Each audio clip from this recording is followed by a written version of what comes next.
Scotland में मौजूद एक अजीबोगरीब ब्रिज जो देखने में तो बिल्कुल नॉर्मल लगता है, लेकिन असल में ये सैकड़ों कुत्तों की जान ले चुका है। पर आखिर क्यों? ब्राजील के घने जंगलात के बीच एक लावारिस कंक्रीट ब्रिज की कहानी से लेकर गल्फ ऑफ मेक्सिको से गायब होने वाले आइलैंड तक, आज हम कुछ ऐसी मिस्टीरियस जगहों के बारे में जानेंगे जिन्हें देखकर यकीन लाना काफी मुश्किल है। सिर्फ यही नहीं, बल्कि इनमें एटलांटिस ऑफ अर्जेंटीना भी शामिल है, एक ऐसी बस्ती के खंडरात जो आज एक खौफनाक मंजर पेश करते हैं। नाज़रीन, पुराने ब्रिजेस तो आपने बहुत सारे देखे होंगे, लेकिन स्कॉटलैंड के शहर डम्बरटन में 130 साल पुराना ओवर टाउन नामी ब्रिज कई मिस्ट्रीज से भरा हुआ है। ये ब्रिज खास तौर पर एक हवेली को रास्ता देने के लिए बनाया गया था, जिसे ओवर टाउन हाउस कहते हैं। पहली नजर में तो ये ब्रिज दूसरे आम ब्रिजेस जैसा ही लगता है, लेकिन इसमें एक ऐसी बात है जो इसको बाकियों से काफी अलग बनाती है, और वो ये है कि ये ब्रिज कुत्तों के लिए एक सुइसाइड ब्रिज है। जी हाँ, पिछली कई दहाइयों के दौरान सैकड़ों कुत्ते इस ब्रिज से कूदकर अपनी जान दे चुके हैं, वो भी बिना किसी खास वजह के। लोगों का कहना है कि कभी कभी कुछ कुत्ते गिरने के बाद जिंदा बच जाते हैं, लेकिन बुरी तरह जख्मी होते हैं। जबकि कुछ रिपोर्ट्स में ये भी कहा गया है कि कभी कभार जख्मी कुत्ते वापस ब्रिज पर चढ़ते हैं और दोबारा कूदकर जान दे देते हैं। अलग अलग रिपोर्ट्स में मरने वाले कुत्तों की तादाद अलग अलग बताई गई है, पर यह सच है कि इस ब्रिज से कोई और जानवर नहीं, बल्कि सिर्फ कुत्ते ही कूदते हैं। इन वाकयात की वजह से ओवर टाउन ब्रिज के गिर्द तरह तरह की थ्योरीज गर्दिश करती हैं। कुछ लोगों का, खासकर केल्टिक पगान को मानने वालों के मुताबिक, ये ब्रिज आसमान और जमीन के बीच की जगह माना जाता है, जबकि कुछ लोकल्स का मानना है कि ये काम पास मौजूद हवेली में रहने वाली एक बेवा के भूत का काम है, जिसे white lady of over town का नाम दिया गया है।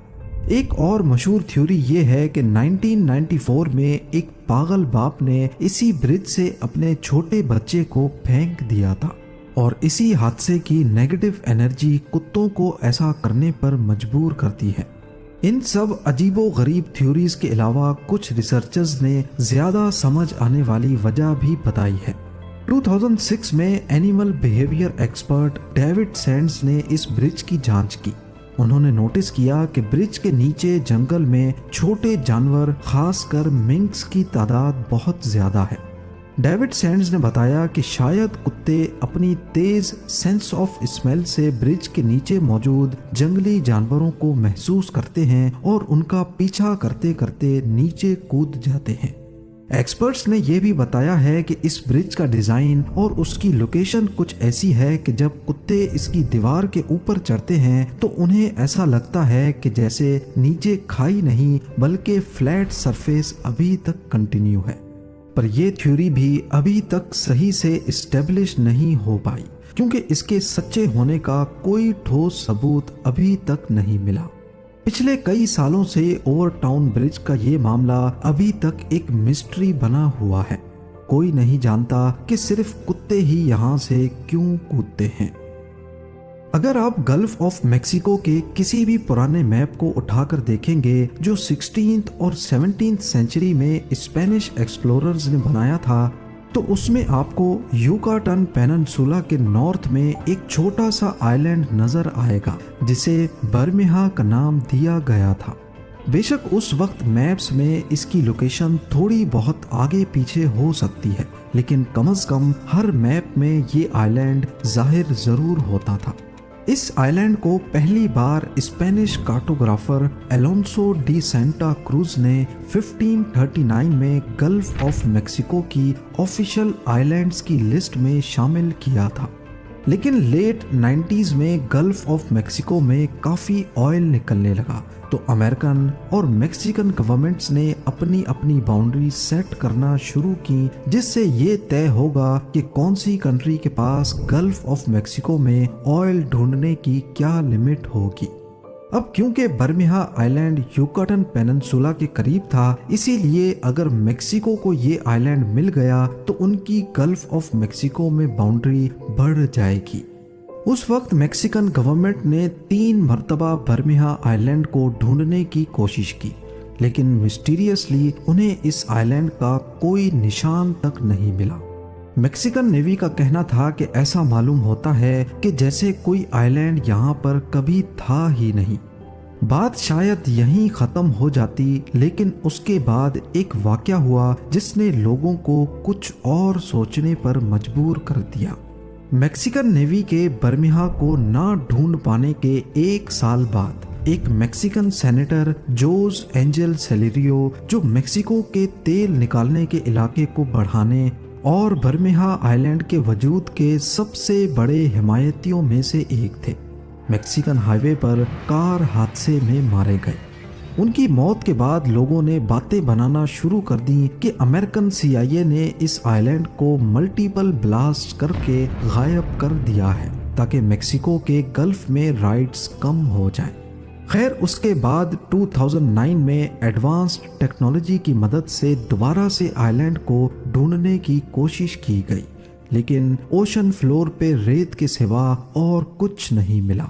2009 में इन नाकाम कोशिशों के बाद मैक्सिकन सोसाइटी ऑफ जियोग्राफी के प्रेसिडेंट ने दावा किया कि हो सकता है कई सदियों पहले स्पेनिश एक्सप्लोरर्स ने जानबूझकर यहाँ फेक आइलैंड दिखाया हो अपने दुश्मनों को गुमराह करने के लिए।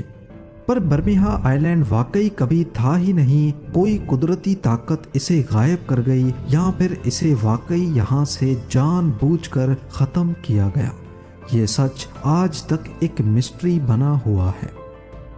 ब्राजील के घने जंगलात के बीचों बीच एक ऐसा मिस्टीरियस स्ट्रक्चर मौजूद है जो शायद किसी शहर का हिस्सा लगता है।